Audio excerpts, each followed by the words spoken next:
tubahaye ikaze abakiriya bacu. Iyi ni the best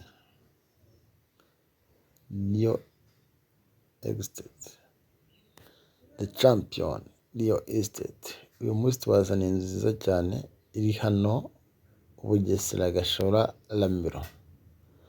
Inzu iri muri metero 50 uvuye kuri kaburimbo. Iyi ni inzu nziza cyane rwose, iri mu buso bwa 300, ifite clôture, igipangu gikinze neza,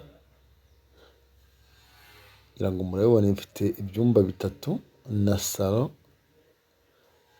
na douche na toilette. Iyi nzu hose irimo amakaro. Iyi nzu nayo ifite ikibazo gikomeye, ari kwishakira amafaranga bitarenze iminsi 2,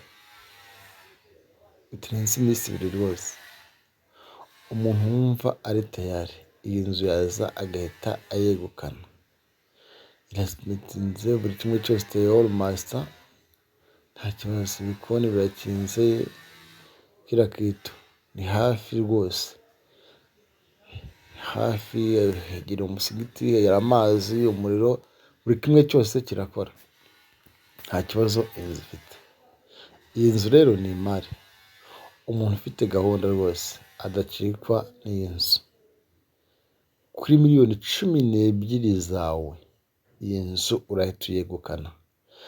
Uri tayari imba afite na miliyoni 5 za avance, uhita umpamagara umvugishe. 5 za avance tuzimuhereza zemere, ayandi tuzamuhereza inyuma twamaze gukora, twamaze gutanga ibyangombwa. Yego, ijambo rwose urabona aho bari kuri gate yayo. Ni inzu nziza cyane rwose.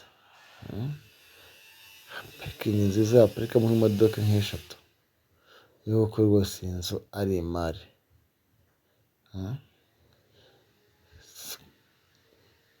Inzu rwose ni yuko kaburimbo hepfo nk'uko muyibona, ubona umusigiti.